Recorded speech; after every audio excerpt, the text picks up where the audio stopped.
Well,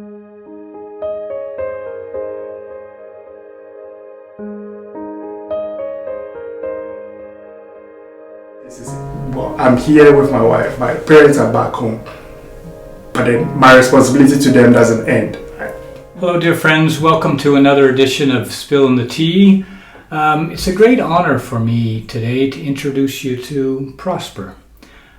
Prosper is relatively new to our parish, although he's been living here in Canada for over 14 years, originally from Ghana. And I asked Prosper to come speak to us about parish life, about his home, about the process of immigration, and how we can truly become a beacon of hope and love, which is right out of our vision statement and what we desire our local parish to be. So, Prosper, first off, if you don't mind, tell us about, I know, your wife and two beautiful daughters. Tell us about your family. Thank you, Father, for having me today for this talk. So, my wife and I, we actually met when I was in Alessi. We met when we were mates at a university in Ghana. But along the line, after the first degree, I left Ghana first to come to Canada to continue my education. But then later on I went back for us to get married, and then she moved here to join me. And now we have two daughters together. She works with one of the biotechnology labs at the Dalhousie University at the moment. Okay, yeah. And how old is Catherine and Gwendolyn? How old are they? 7 and 5. Okay, yeah. And you recently moved into this neighborhood? Yes, we moved here, Governor's Brook, in May 2020, just at the onset of the pandemic. Yeah. So during that time, there wasn't much going on in terms of, we weren't active in nature, mostly because my youngest daughter has a medical condition, which in some cases could be triggered by common cold can trigger it. So with the COVID, we weren't sure how things, so we were extremely cautious. So we stayed there. We were making use of more of the online masses at the time. Yeah. How did you find that spiritually nourishing for you to participate in online masses? Yes, obviously it's not the same, but at least it gives you the opportunity to not drift, stay in touch, and not drift too far away from the faith. Yeah, every once in a while I get similar type of feedback from someone. Just recently, it was with a dear woman who's infirmed and in a senior's home. How much she enjoys our online mass. So although, it's not intended to replace the community gathering around the altar. It does keep people engaged in their community, engaged in their faith. So you're validating that even with a daughter who you don't want exposed to COVID, and so you take advantage of the online forum. That's good. Prosper, tell us about your home. You mentioned to me just before I started recording here that you're from a little town called Shia. Shia, yes. Yeah, which is in the province of Ho, or do I have that right? Yes, so geographically it's in what we call the Volta region in Ghana, and the capital of the Volta region is Ho. Gotcha. So Shia is, if the road is good now, roughly 25 minutes drive. Okay, yeah. Yes. And you were raised in the church? Yes, I was born a Catholic, yes. Yeah, tell us about what Catholic life is like in Ghana, in your experience of it growing up. Yes, so most of what I'll say will be around when I was around the ages of 17, 18, thereabout, when I was actively involved and began to understand more about the faith myself. Yeah. So one of the things that was different, we had various youth groups within the various Catholic churches, right? So depending on your parish, you had what was called a Catholic Youth Organization. For the youths in the church, we had what we call the Catholic Organization for Social and Religious Advancement, COSRA for short, which was the group I was actively involved in.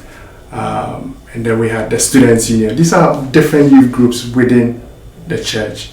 And so what tends to happen is we organize debates amongst the youth groups. We organize quizzes, Bible quizzes and things like that. So it was kind of competitive. So and sometimes bragging rights, right? Who won this debate? Who won that? So it had an indirect effect of making us, well, if you want to do well in a quiz, you have to study the Bible, right? If you want to do well in a debate, depending on the topic, you have to read more about the church. Yeah. And beyond these activities, the individual groups had their own activities, right? Those activities helped one sustain the interest in the church, provided opportunity to learn more and ask questions. Yeah. One helps you to keep you grounded, right? And you learn more about the church when you're involved in things like that. Yeah. But then when I moved to Halifax, and started going to the St. Mary's Cathedral, those groups there. So I got involved with the St. Vincent de Paul there. Yes, and that's where we first met. Yes. It was more of me reading, like going to look for a group to join than the other way around. Right. So I wasn't actively recruited to join because I already had some previous experience. I already knew the benefits of being involved in groups like that. I was actively looking for. What about the liturgical experience of the church when you grew up? Like, is it similar in worship to what we offer here on a typical Sunday morning, or is it totally different? It's similar. I guess the only difference would be the singing a type of songs and things like that. So we have the hymnals, but then, and that too changed over time. There were some parishes that you strictly had to go by the hymnal, things like that. Yeah. Then I think over time they allowed for singing local songs that were gospel songs in the church, for example, popular local, and so there was a feel of what you find in the evangelical churches, right? Right. There was a bit of that there, which is what is happening here as well. Yes. So I would say the equivalent of that is what's happening here. The masses are typically long, at least the Sunday masses. It's not a 1 hour affair. Yeah. So you arrive here, you're at the St. Mary's Cathedral, you reach out to get involved in the St. Vincent de Paul Society. You've since moved into this parish, and so you've begun coming to Mass here. You're volunteering with the hospitality team, and you've just made the offer to volunteer for the refugee committee. Now, I know you didn't come in to Canada as a refugee, but still it's a big decision to leave Ghana and to settle in another country. You know, I mean, it's a big decision for a Canadian to move abroad. So can you tell us about that experience? How was the immigration process for you? The bigger picture here is the decision to leave, right, or to migrate. Yes. But it's a highly selective process. Selective, not necessarily in terms of the policies, but also on the individuals who decide to move. Unless, of course, you're talking about the refugee class, which is a different group. Yeah. So in my case, before I moved, I was working in Ghana, right? After my bachelor's, I was working in Ghana. And then I decided to apply to school, got admission, and I told my family I was going to resign from my work. So they looked at me like, are you okay? Because it was difficult finding a job right after school. And I was lucky enough to get a job after my bachelor. And then I want to resign the work and go to school. So the question they were asking was, so after the school, will you come back? And if you come back, what's the guarantee that you find another job? Yeah. So it was a big risk, right? It was a big risk. And back home or down south, there is this expectation that when you travel out, the opportunities are better than when you stay back. And so from that perspective, you are making a decision to move on the expected benefits of the migration. Yes. At the same time, there are costs associated with you moving. those costs could be both psychic in terms of the psychology, the social distance between you and your family. Now, because of technology, it's a bit closer, right? You can use video calls and things like that. So it's, but then the actual costs involving moving and taking care of yourself, that's one. And I did say it's highly selective in the sense that, so first of all, you have to be able to get the admission. That in itself, it means that not everyone will get that opportunity. And also, if you look at the different classes of immigrants that come, see the skilled worker program, for instance, of course, or if you're coming through the point system, you need to meet defined criteria, your educational level, your work experience, age, and other things. You need to score, I think, a minimum of 67 out of 100 points to be able to qualify for that category. Yes. So not everyone will meet that criteria to come. Or if you're coming as an entrepreneur, not everyone will have the resources to be able to come. So it's individuals who have those resources. Yeah. Those who are willing to take risks. Right? Yes. Who will make those decisions. Of course, when it comes to family reunions and refugee, it's a different it's a different thing. So from that perspective, the decision to move depends on the characteristics of the individual. That's one. It also depends on the characteristics of where they are moving from to where they are going. Right. So if you look at when you are now, your origin country, wherever you find yourself, and you think that moving offers a better opportunity, then you can make that. And it also depends on what you can describe as the difficulties of the journey itself, and that entails what it takes to settle, right? Yes. The uncertainties involved, and it's part of the reason you find people like you find clusters of immigrants, right? So a Filipino community common in you find them, or another group, a group of Nigerians in a particular. Part of what that happens, or why that happens, is if you move to a community where your people are already there, it's easier to get information.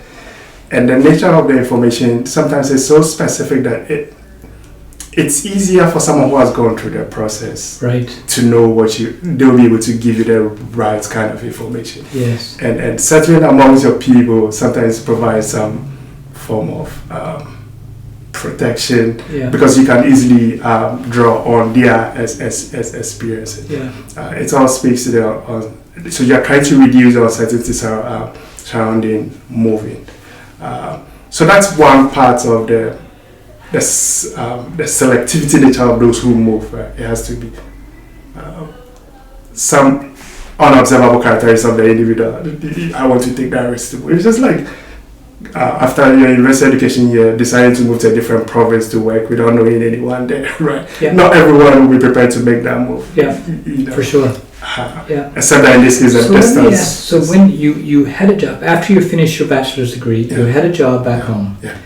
And you had this conversation, I believe you said with your father, right? And he said... For the family more or less in general, yeah. And they're like, are you okay? You know? Yeah. So what was that inner impulse? I mean, that's a unique act of courage to pack up and move halfway around the world to go do a master's degree. I'll say, when you're relatively younger, some of these decisions are easier, right? You can just take your bag, go. Yeah. Now it's a lot more complicated. Yeah. So I think it's that belief. So part of it is you see back home people who travel out when they come back for holidays and things like that. Part of they project a certain lifestyle. So you look at it, so everybody believes to a large extent it's better out here than back home. Now over here, it's a lot more complicated, right? But there is a belief that if you go out, your opportunities are better. But from my perspective, I was going out to school, right? I was coming to graduate school, and I knew with a graduate degree from outside, from North America, even if I decided to go back to Ghana, the chances of me getting a job will be greater, right? Of course, there are no guarantees, but then I knew that having a foreign degree more or less will increase the chances of me being successful in the job market, even if I decide to go back to Ghana. So that was the and at the time I was alone, right? So it was relatively easier to. Yeah. What would you say about how our parish can better support new Canadians in their immigration process, their resettling process? That will depend on those coming in, right? Whether they are coming in as refugees, because the needs of a refugee will be different from, say, an international student or someone coming as a permanent resident. Again, it will be case specific, right? Because even within the refugee group, there will be heterogeneity. The needs of those groups will be different. So conceptually, if we had, let's say, a new Canadian welcome committee or something, where the majority of the members have been through the process themselves, so they would be able to help people through all of this, because I have never gone through the process, so I don't know what's out there that's provided by the government, what's the smooth part of the process and where the bumps are. But you have been through it, know that. So maybe that's something we can help. Something else that the government doesn't provide is spiritual care. The fastest growing communities in our parish territory are Indian, Filipino, and African. How do we know even how to come alongside them? How do we even know what their need is? Yes, it's all well and good to say Mass is at 10 a.m. on Sundays, we hope to see you there, but how do we meet them where they are in a way that is spiritually meaningful for them, so that they know we're here for them? That's a difficult one, in a sense that, from my perspective, I think it's a two-way street, right? The individual in question will have to has a role to play in this. The church has a role to play in this, because it's when you come to the church, right? When you come in and interact with the people, that's when we know who you are, what you need, and then we'll be able to assess what can we do as a church to support you. So suppose we have a refugee committee, right? Or however we want to call it, set up with all the different elements. Well, for their work, for them to be able to work, there has to be that contact with whoever needs their help. And where does that contact happens? At the churches. So that's initial. So if you move to a new community, say you're a refugee, you've moved here, you're living around, seeking out where the closest church is. That will be the first attempt, or the first step. And so once you initiate that first step, one of the things I noticed, it's not difficult for people to tell this is a new person. It's not difficult for them to tell at all. So tell me about this. Did you feel welcomed when you first came in here? Yes. I tell you what. So when we started coming to church physically, one of the things we're thinking about, so we live just on Governor's Brook here, which is barely 3 minutes. Right? So we're thinking, do we take this parish as make this our home, or do we go to St. Benedict? We're in our minds, because we hadn't visited any of them. So we visited here the very first time, and we're like, okay, I think this is home, and that's it. We didn't attempt to even go to St. Benedict or any other place again, because of how we felt welcomed here. And so in terms of what the church can do to support them, it will be case specific, but then it will have to take the effort. It will be a two-way street, in the sense that it will require some effort on the part of the individuals to show their faces at the church first, where that contact will be established. And then from there, if we have these groups already in place, of course there's a hospitality team there who are very good at spotting new people in the parish. They can link them up to the refugee committee. One of the things we could do is to print an information sheet, however we want to call it, about the refugee committee, with the kind of services, the contacts, the details like that, and make it available somewhere at the church, so that even without speaking to anyone, you can see that, oh, okay, they have this here, I can, so making that information available will be important. So that once the initial contact is made, the rest, I believe, will follow. Yes. Yeah. Of course, I don't have the experience of being a refugee. That's a different thing altogether. Yeah. But then seeing things from the perspective or through the lens of an immigrant, I felt that I could be useful here. Yeah. And what we're trying to do is not only have an understanding of the need, but focus our needs so we're not duplicating stuff. I mean, if a neighboring parish or a neighboring Protestant church is doing something well, we're not trying to duplicate that. Yeah. We want to find our niche by carving out. Yeah. So, perhaps we could get a group of folks together. You would focus on the refugee bit. Maybe some folks who've come in through. Maybe there's a refugee who would be interested in being part of the refugee committee or this new Canadian committee, or maybe a couple of other people who've been through the process can help us understand as a parish how to better support refugees, new Canadians, immigrants in general. Yes. Yes. That will be helpful because, as I said, the needs of the new Canadians, it's a diverse group, right? Yes. Because someone coming in as an entrepreneur through that class, the needs of that person will be very different from somebody coming in, say, as a permanent resident. So having people with diverse immigration backgrounds serving as part of the committee will be helpful to bring different perspectives on board. In this case, I'm here with my wife. My parents are back home, but then my responsibility to them doesn't end. Right? So that is the core family. It's there.